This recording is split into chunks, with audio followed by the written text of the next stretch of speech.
ಬೆಂಗಳೂರಿನ ಬನಶಂಕರಿಯ 6ನೇ ಹಂತದ ಬಡಾವಣೆಯ ಭೂಸ್ವಾಧೀನ ರದ್ದು ಮಾಡಿದ ಬಗ್ಗೆ ನ್ಯೂಸ್ ಫಸ್ಟ್ ವಿಸ್ತೃತವಾದಂತ ವರದಿಯನ್ನು ಪ್ರಸಾರ ಮಾಡಿತು. ಈಗ ಬಿಡಿಎ ಈ ವರದಿಯ ಬೆನ್ನಿಗೆ ಎಚ್ಚೆತ್ತುಕೊಂಡಿದೆ. ಬೆಂಗಳೂರು ಅಭಿವೃದ್ಧಿ ಪ್ರಾಧಿಕಾರ ಏನು ಭೂಸ್ವಾಧೀನ ರದ್ದಾಗಿದೆ ಅದನ್ನು ಹಿಂಪಡೆಯಲು ಮೇಲ್ಮನವಿ ಸಲ್ಲಿಸೋದಕ್ಕೆ ಬಿಡಿಎ ತಯಾರಿ ಮಾಡಿಕೊಂಡಿದೆ.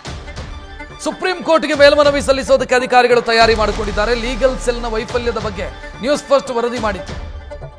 ಸೈಟ್ ಖರೀದಿ ಮಾಡಿ ದಶಕಗಳು ಕಳೆದರೂ ಕೂಡ ಮಾಲೀಕರಿಗೆ ಸೈಟ್ ಸಿಕ್ಕಿರಲಿಲ್ಲ. ಈಗ ಬಿಡಿಎ ಒಂದು ಭರವಸೆಯನ್ನು ಕೊಡ್ತಾ ಇದೆ. ಅಲ್ಲಿ ಯಾರು ಸೈಟ್ ಅನ್ನು ಪಡ್ಕೊಂಡಿದ್ದಾರೋ ಅವರಿಗೆ ಕೊಟ್ಟ ಸೈಟ್ಗೆ ಮೋಸ ಆಗಲ್ಲ ಅಂತ ಬಿಡಿಎ ಅಧ್ಯಕ್ಷ ಶಾಸಕ ಎನ್.ಎ. ಹ್ಯಾರಿಸ್ ಭರವಸೆಯನ್ನು ಕೊಟ್ಟಿದ್ದಾರೆ.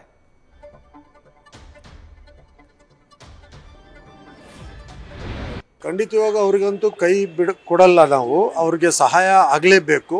ಈಗ ಹೋರಾಟ ಮುಂದುವರಿಸಿದ್ದೀವಿ ನಾವು. ಕೋರ್ಟು ಕೂಡ ಈಗ ಸರ್ಕಾರ ಬಿಡಿಎ ಅಂದರೆ ಸರ್ಕಾರ ನಾವು ಅಕ್ವೈರ್ ಮಾಡಿರೋದನ್ನ ಡಿನೋಟಿಫೈ ಮಾಡಿದ್ದಾರೆ. ಈಗ ನಾನು ಕೋರ್ಟ್ ಬಗ್ಗೆ ಮಾತಾಡೋಂಗಿಲ್ಲ. ನಾವು ಕಾನೂನು ಆಗಿ ಏನು ಮಾಡಬೇಕು ಅದನ್ನು ಮಾಡ್ತಾ ಇದ್ದೀವಿ.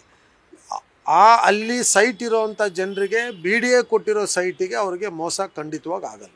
ಕೋರ್ಟಿಗೆ ಗೊತ್ತಿಲ್ಲದೆ ಇರೋ ವಿಚಾರ ಏನೂ ಇಲ್ಲ. ಮಾಹಿತಿ ಕಡಿಮೆ ಆಗಿದೆ ಅಂತ ಹೇಳಕ್ಕೆ ಬರಲ್ಲ. ನಮ್ಮ ವಕೀಲರು ಫೈಟ್ ಮಾಡಿರ್ತಾರೆ, ಏನೋ ಕಾರಣ ಇರ್ಬೋದು. ಈಗ ನಾನು ಆ್ಯಸ್ ಎ ಅಧ್ಯಕ್ಷ ಸೈಟ್ ಯಾರಿಗೆ ಕೊಟ್ಟಿದ್ದೀವಿ ಬಿಡಿಎಯಿಂದ ಅವ್ರಿಗೆ ಪ್ರೊಟೆಕ್ಟ್ ಮಾಡೋಷ್ಟು ಕೆಲಸ ನಾವು ಮಾಡ್ತೀವಿ. ಈಗ ಅದನ್ನೇ ಕಾನೂನು ಹೋರಾಟ ಮುಂದುವರಿಸ್ತೀವಿ. ಮುಂದಕ್ಕೆ ಏನಾಗುತ್ತೆ ನೋಡಿಕೊಂಡು ಅದಕ್ಕೇನಾದರೂ ಒಂದು ಸರಿಯಾದಂಥ ಸೂಕ್ತವಾದಂಥ ಕ್ರಮ ತಗೋತೀವಿ. ಕೋರ್ಟ್ ಅಲ್ವಾ, ಈಗ ನಾನು ತೀರ್ಮಾನ ಮಾಡೋಂಗಿದ್ರೆ ಈಗಲೇ ಮಾಡ್ಬೋದು. ಕೋರ್ಟಿಂದ ತೀರ್ಮಾನ ಆಗಬೇಕಲ್ಲ, ನಾನು ಮಾಡೋಕ್ಕಾಗುತ್ತಾ? ಸೊ ಕೋರ್ಟ್ ತೀರ್ಮಾನ ಆಗಿದ ತಕ್ಷಣ ಅದಕ್ಕೆ ಸೂಕ್ತವಾಗಿ ಏನಾಗಬೇಕು ಖಂಡಿತವಾಗಿ ಮಾಡ್ತೀವಿ.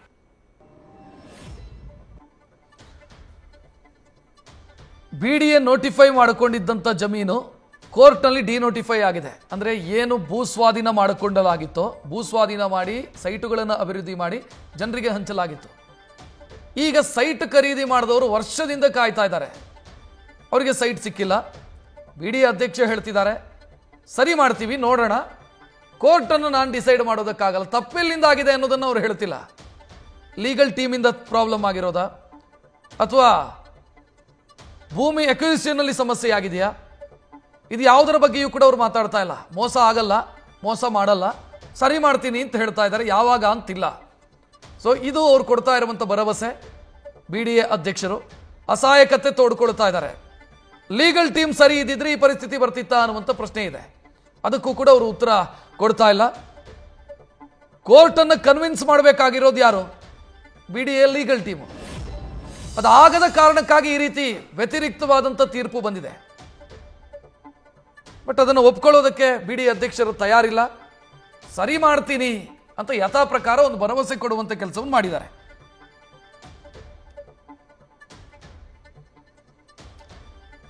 ಕೊಡಲ್ಲ, ನಾವು ಅವ್ರಿಗೆ ಸಹಾಯ ಆಗಲೇಬೇಕು. ಈಗ ಹೋರಾಟ ಮುಂದುವರಿಸಿದ್ದೀವಿ ನಾವು. ಕೋರ್ಟು ಕೂಡ ಈಗ ಸರ್ಕಾರ ಬಿಡಿಎ ಅಂದರೆ ಸರ್ಕಾರ ನಾವು ಅಕ್ವೈರ್ ಮಾಡಿರೋದನ್ನ ಡಿನೋಟಿಫೈ ಮಾಡಿದ್ದಾರೆ.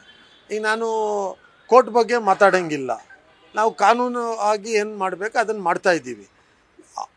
ಅಲ್ಲಿ ಸೈಟ್ ಇರೋವಂಥ ಜನರಿಗೆ ಬಿಡಿಎ ಕೊಟ್ಟಿರೋ ಸೈಟಿಗೆ ಅವ್ರಿಗೆ ಮೋಸ ಖಂಡಿತವಾಗಿ ಆಗಲ್ಲ. ಕೋರ್ಟಿಗೆ ಗೊತ್ತಿಲ್ಲದೆ ಇರೋ ವಿಚಾರ ಏನೂ ಇಲ್ಲ. ಮಾಹಿತಿ ಕಡಿಮೆ ಆಗಿದೆ ಅಂತ ಹೇಳಕ್ಕೆ ಬರಲ್ಲ. ನಮ್ಮ ವಕೀಲರು ಫೈಟ್ ಮಾಡಿರ್ತಾರೆ, ಏನೋ ಕಾರಣ ಇರ್ಬೋದು. ಈಗ ನಾನು ಆ್ಯಸ್ ಎ ಅಧ್ಯಕ್ಷ ಸೈಟ್ ಯಾರಿಗೆ ಕೊಟ್ಟಿದ್ದೀವಿ ಬಿಡಿಎಯಿಂದ ಅವ್ರಿಗೆ ಪ್ರೊಟೆಕ್ಟ್ ಮಾಡೋಷ್ಟು ಕೆಲಸ ನಾವು ಮಾಡ್ತೀವಿ. ಈಗ ಅದನ್ನೇ ಕಾನೂನು ಹೋರಾಟ ಮುಂದುವರಿಸ್ತೀವಿ. ಮುಂದಕ್ಕೆ ಏನಾಗುತ್ತೆ ನೋಡಿಕೊಂಡು ಅದಕ್ಕೇನಾದರೂ ಒಂದು ಸರಿಯಾದಂಥ ಸೂಕ್ತವಾದಂಥ ಕ್ರಮ ತಗೋತೀವಿ. ಕೋರ್ಟ್ ಅಲ್ವಾ, ಈಗ ನಾನು ತೀರ್ಮಾನ ಮಾಡೋಂಗಿದ್ರೆ ಈಗಲೇ ಮಾಡ್ಬೋದು. ಕೋರ್ಟಿಂದ ತೀರ್ಮಾನ ಆಗಬೇಕಲ್ಲ, ನಾನು ಮಾಡೋಕ್ಕಾಗುತ್ತಾ?